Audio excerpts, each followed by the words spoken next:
Halo adik-adik, perkenalkan nama kakak Putu Devi Pranyani. Pada kesempatan kali ini, kakak akan mengajak kalian untuk belajar mengenai Kingdom Monera. Nah, nantinya setelah kalian belajar mengenai Kingdom Monera melalui video ini, kakak harap kalian akan dapat mencapai tujuan pembelajaran kita pada hari ini, yaitu yang pertama, kalian dapat membedakan ciri-ciri antara Archaebacteria dan Eubacteria. Yang kedua, kalian dapat menjelaskan mengenai pengelompokan atau klasifikasi dari bakteri. Yang ketiga, kalian dapat mengidentifikasi struktur tubuh dari Eubacteria atau bakteri. Yang keempat, kalian dapat menjelaskan mengenai berbagai cara reproduksi bakteri. Yang kelima, kalian dapat mengenal proses pewarnaan gram dan juga proses isolasi bakteri. Dan yang keenam, kalian dapat menjelaskan peranan berbagai bakteri dalam kehidupan. Adapun topik yang akan kita bahas dalam materi Kingdom Monera, yang pertama mengenai ciri-ciri dan klasifikasi Archaebacteria, yang kedua mengenai ciri-ciri struktur tubuh dan reproduksi Eubacteria, yang ketiga mengenai klasifikasi atau penggolongan bakteri, dan yang keempat mengenai peran bakteri dalam kehidupan. Sebelumnya, apakah kalian pernah mendengar istilah Kingdom Monera? Adik-adik, sebelumnya kakak ingin menunjukkan sesuatu pada kalian. Perhatikanlah kedua minuman ini. Apakah kalian mengetahui nama dari kedua minuman tersebut? Ya, kalian benar sekali. Kedua minuman itu adalah yogurt. Yogurt merupakan minuman yang terbuat dari susu yang difermentasi dengan bantuan bakteri. Iya, kalian benar, bakteri. Bakteri merupakan anggota dari Kingdom Monera. Nah, pada materi Kingdom Monera ini, kita akan membahas lebih lanjut mengenai berbagai macam bakteri dan juga perannya dalam kehidupan. Kingdom Monera adalah salah satu dari kelima anggota sistem klasifikasi 5 kingdom yang dikembangkan oleh R.H. Whittaker dengan didukung oleh berbagai ahli biologi lainnya pada tahun 1969. Kingdom Monera ini meliputi berbagai organisme di bumi yang memiliki struktur tubuh masih sangat sederhana, yaitu bersel satu dan prokariotik. Anggota-anggota dalam Kingdom Monera dapat dibedakan menjadi dua jenis berdasarkan perbedaan sifat biokimia molekulernya menjadi Archaebacteria dan Eubacteria. Lalu, apakah yang dimaksud dengan Archaebacteria dan Eubacteria? Mari kita pelajari materi berikut ini.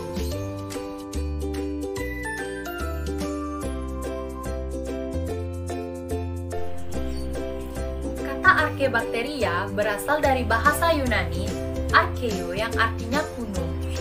Para ahli biologi menduga Archaebacteria ini merupakan sel-sel yang paling awal ataupun sel yang paling kuno yang berada di bumi.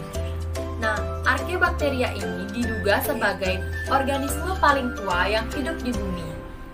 Archaebacteria dapat hidup di lingkungan-lingkungan yang ekstrim seperti pada kawah gunung berapi, pada sumber air panas, pada lingkungan dengan kadar garam yang tinggi, ataupun lingkungan dengan kadar belerang yang tinggi. Archaebacteria ini memiliki ciri-ciri sebagai berikut.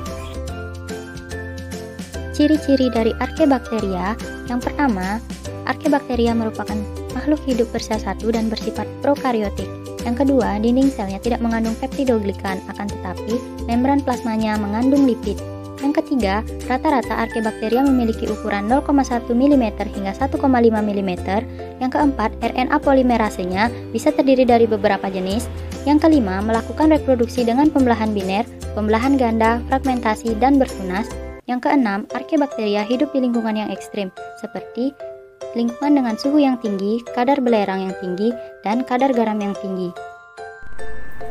Nah, adik-adik, tahukah kalian berdasarkan metabolisme dan ekologinya, Archaebacteria ini dapat dibedakan menjadi 3 jenis, yaitu Archaebacteria metanogen, Archaebacteria halofilik, dan Archaebacteria thermofilik. Berikut merupakan penjelasannya. Archaebacteria metanogen merupakan makhluk hidup yang bersifat anaerobik. artinya ia dapat hidup di lingkungan dengan kadar oksigen yang sangat rendah, seperti di tanah atau perairan yang belum berlumpur, pada rawa, dan saluran hewan ruminansia. Makhluk hidup ini memperoleh makanan dengan cara membusukkan bahan organik. Metabolisme di dalam tubuhnya dilakukan dengan mereduksi karbon dioksida dan hidrogen untuk membentuk gas metana. Contohnya adalah Methanovirus, Methanococcus, dan Methanobacter. Archaebacteria halophilic merupakan makhluk hidup yang bersifat aerobik, artinya ia tidak dapat hidup apabila tidak ada oksigen. Archaebacteria halophilic hidup di tempat dengan kadar garam yang tinggi, seperti pada laut mati atau danau air asin. Archaebacteria halophilic memperoleh makanan dengan cara berfotosintesis karena bakteri ini memiliki klorofil. Contoh dari bakteri ini adalah Holobacterium yang hanya dapat hidup pada kadar garam 20-30%. Bakteri ini disebut juga Bacteriorhodopsin karena dapat memberikan warna ungu. Archaebacteria thermophilic merupakan bakteri yang dapat hidup di lingkungan dengan suhu yang sangat tinggi, yaitu mencapai 80 hingga 100 derajat Celcius, seperti pada kawah gunung berapi, pada sumber air panas, pada daerah geotermal di laut dalam, dan daerah lainnya yang memiliki suhu sangat tinggi. Bakteri ini memperoleh energi dengan cara mengoksidasi sulfur atau belerang. Contoh dari bakteri ini adalah bakteri Sulfolobus, bakteri Thermococcus, dan bakteri Thermoplasma.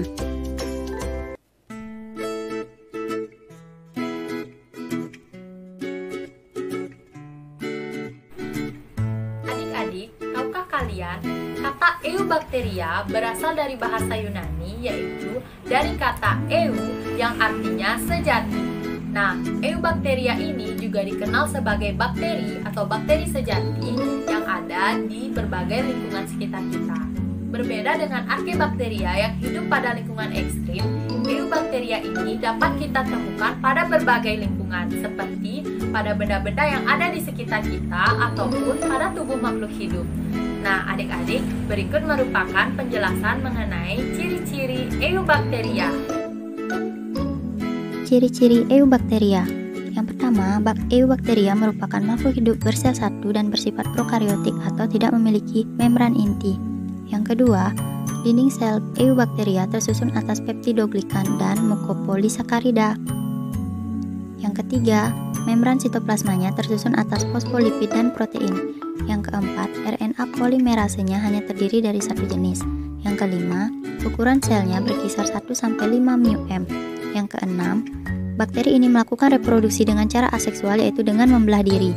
Yang ketujuh, bakteri ini hidup di berbagai lingkungan atau disebut sebagai makhluk kosmopolitan. Yang kedelapan, bakteri ini ada yang bersifat heterotrof, ada juga yang bersifat autotrof. Yang kesembilan, bakteri ini dapat bergerak dengan bantuan flagela atau pili. Dan yang terakhir, pada kondisi lingkungan yang buruk, bakteri ini dapat membentuk endospora atau kapsul yang berfungsi untuk melindungi selnya. Struktur tubuh bakteri secara umum dapat dibedakan menjadi dua, yaitu struktur dasar dan struktur tambahan. Struktur dasar adalah struktur yang amat penting dalam tubuh bakteri. Struktur ini dimiliki oleh hampir seluruh bakteri karena struktur ini meliputi berbagai komponen yang menjalankan fungsi yang vital. Adapun bagian-bagian dari struktur dasar tubuh bakteri yaitu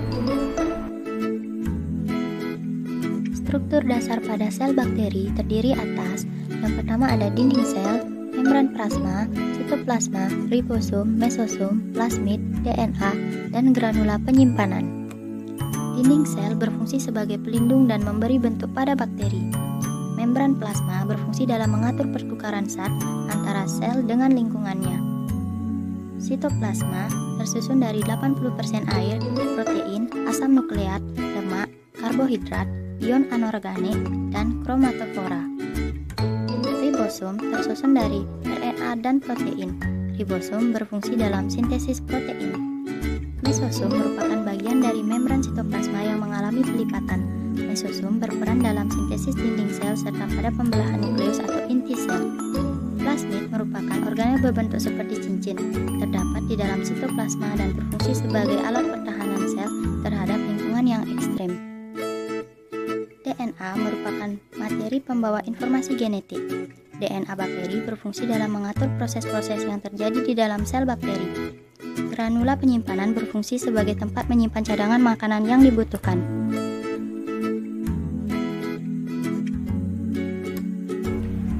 Nah, selanjutnya, struktur tambahan dalam tubuh bakteri adalah struktur yang hanya dimiliki oleh bakteri tertentu, karena struktur ini berfungsi sebagai alat yang membantu bakteri melakukan suatu aktivitas, misalnya untuk membantu pergerakan bakteri. Nah, adapun berbagai struktur tambahan pada sel bakteri yaitu struktur tambahan pada sel bakteri terdiri atas kapsul, flagella, pilus, fimbria, klorosom, vakuola gas, dan endospora. Kapsul merupakan bagian paling luar berupa lapisan lendir. Fungsinya sebagai pelindung sel dan dapat digunakan sebagai cadangan makanan. Flagella tersusun dari protein. Fungsinya sebagai alat gerak, tetapi tidak semua bakteri memiliki flagella. Pilus atau jamaknya disebut pili berfungsi sebagai alat lekat dengan organisme lain. Fimbria merupakan struktur sejenis pilus tetapi ukurannya lebih pendek dari pilus. Klorosom merupakan struktur yang berada tepat di bawah membran plasma dan berfungsi dalam proses fotosintesis. Vakuola gas hanya terdapat pada bakteri yang melakukan fotosintesis dan hidup di dalam air. Vakuola gas memungkinkan bakteri mengapung di air untuk memperoleh cahaya matahari. Endospora merupakan bentuk istirahat atau laten dari beberapa jenis bakteri gram positif. Bakteri membentuk endospora saat kondisi lingkungan tidak mendukung. Nah, adik-adik, tahukah kalian sama halnya seperti organisme lainnya, bakteri juga melakukan reproduksi atau berkembang biak untuk memperbanyak dan melestarikan spesiesnya. Adapun proses reproduksi bakteri ada dua jenis, yaitu secara seksual dan secara aseksual. Bakteri melakukan reproduksi secara aseksual atau vegetatif, yaitu dengan cara membelah diri atau lebih dikenal dengan istilah pembelahan biner. Pada pembelahan biner ini, satu sel bakteri akan membelah menjadi dua sel anakan dengan karakteristik yang sama. Proses reproduksi bakteri secara aseksual ini dapat berlangsung sangat cepat. Bahkan, jika bakteri berada dalam suatu lingkungan yang mendukung, bakteri dapat membelah setiap 20 menit. Oleh karena itu, populasi bakteri akan bertambah sangat cepat. Selain bereproduksi secara aseksual, bakteri juga dapat bereproduksi dengan cara seksual. Reproduksi seksual pada bakteri dilakukan dengan cara pemindahan materi genetik dari satu bakteri ke bakteri lain tanpa adanya pembentukan sigot. Reproduksi seksual pada bakteri dibedakan menjadi tiga, yaitu transformasi, transduksi, dan konjugasi. Berikut ini merupakan penjelasan dari ketiganya. Transformasi merupakan suatu proses pemindahan materi genetik dari satu bakteri ke bakteri lain dengan proses fisiologis yang kompleks, di mana saat satu sel bakteri mengalami lisis atau pecah, potongan gen dari bakteri tersebut akan masuk ke tubuh bakteri lain atau ke sel bakteri lain dan bergabung dengan DNA bakteri tersebut. Transduksi merupakan suatu proses pemindahan materi genetik dari satu bakteri ke bakteri lain dengan perantara virus atau yang sering disebut dengan bakteriofag. Saat bakteriofag menginfeksi suatu bakteri, DNA bakteriofag akan bercampur dengan DNA bakteri tersebut, sehingga saat bakteriofag tersebut kembali menginfeksi bakteri lain, DNA dari bakteri pertama akan masuk ke dalam bakteri lain. Konjugasi merupakan suatu proses pemindahan materi genetik melalui kontak langsung antar bakteri atau sering disebut melalui jembatan sitoplasma.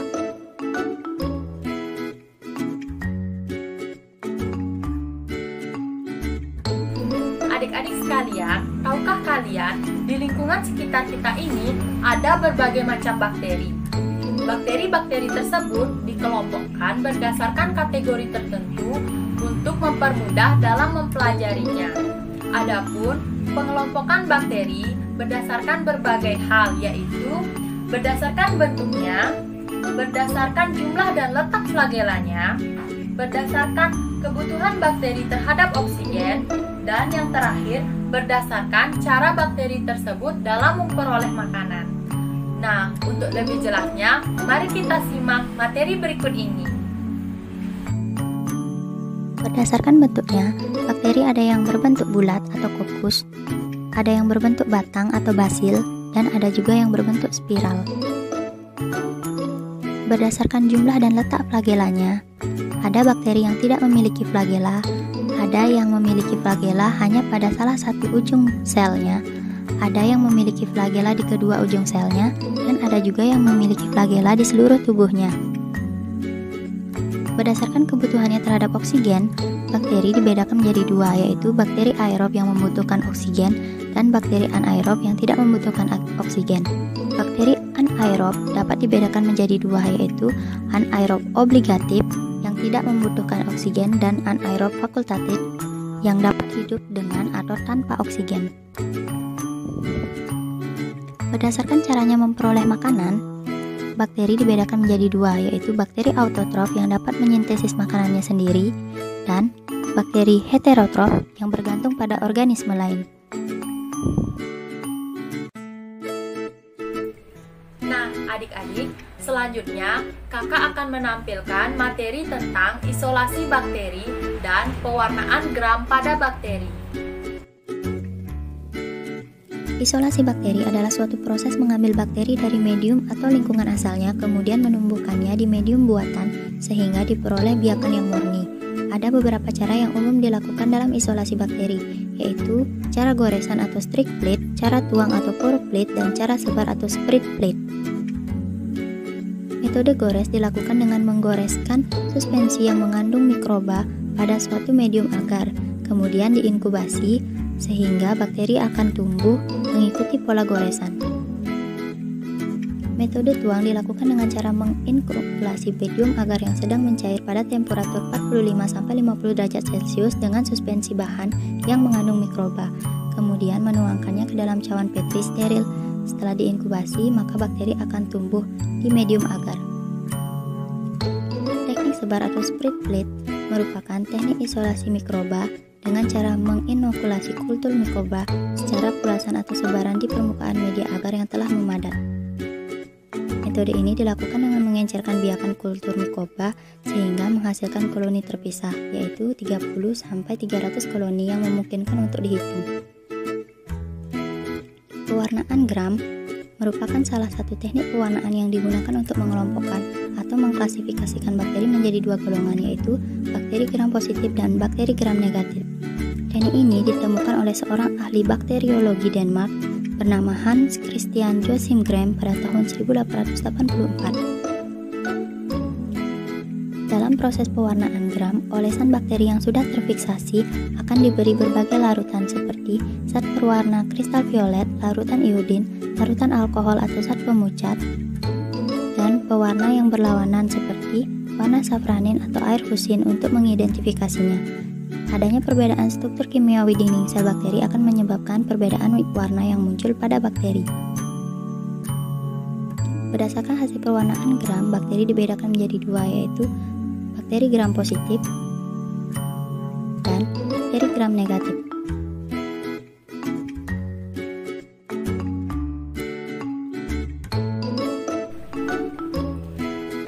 Adik-adik sekalian, tahukah kalian, meskipun bakteri berukuran sangat kecil, bakteri juga memiliki berbagai peranan dalam kehidupan. Bakteri ada yang bersifat menguntungkan, namun ada juga yang bersifat merugikan. Oleh sebab itu, sangat penting bagi kalian untuk mempelajari berbagai peranan bakteri dalam kehidupan, agar nantinya kalian dapat menjaga diri sehingga terhindar dari bakteri yang bersifat merugikan dan kalian dapat memanfaatkan bakteri yang bersifat menguntungkan dalam kehidupan. Nah, berikut ini merupakan materi mengenai peranan bakteri dalam kehidupan. Adapun bakteri yang bersifat menguntungkan ada yang dimanfaatkan dalam pembuatan yogurt, pembuatan keju dan mentega, serta pembuatan nata de coco. Ada juga yang dimanfaatkan untuk membuat antibiotik, untuk membuat suplemen makanan, dan ada juga yang bersimbiosis dengan tanaman leguminose atau polong-polongan, serta membantu pengikatan nitrogen. Adapun bakteri yang bersifat merugikan ada yang menyebabkan penyakit tipes, penyakit tetanus, penyakit disentri, penyakit TBC, menyerang pucuk daun padi, menyerang tanaman kubis, menyebabkan penyakit bengkak rahang sapi, dan menyebabkan penyakit antraks pada sapi.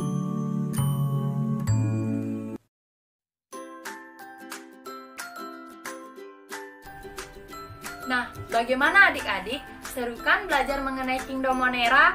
Kakak harap kalian telah menyimak materi tadi dengan baik, karena selanjutnya kakak memiliki beberapa soal sebagai bahan evaluasi untuk mengetahui seberapa jauh pemahaman kalian mengenai materi yang telah kita pelajari sebelumnya. Kalian dapat menyelesaikan soal tersebut secara mandiri ataupun bersama teman-teman kalian. Selamat mengerjakan! Sebelum kalian mengerjakan soal, baca dan cermatilah petunjuk pengerjaan soal berikut ini.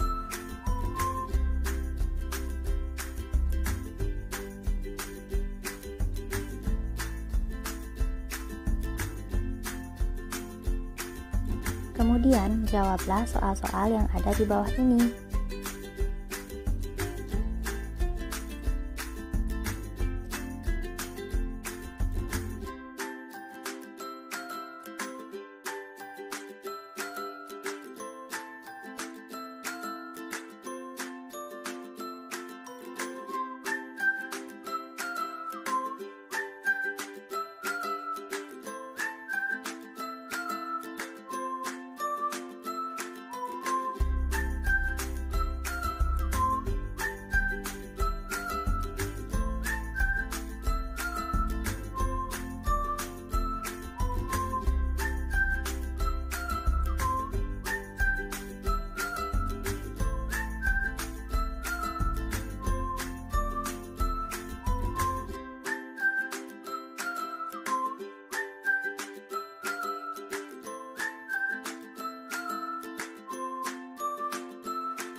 Adik-adik, sekianlah materi yang dapat kakak sampaikan mengenai Kingdom Monera.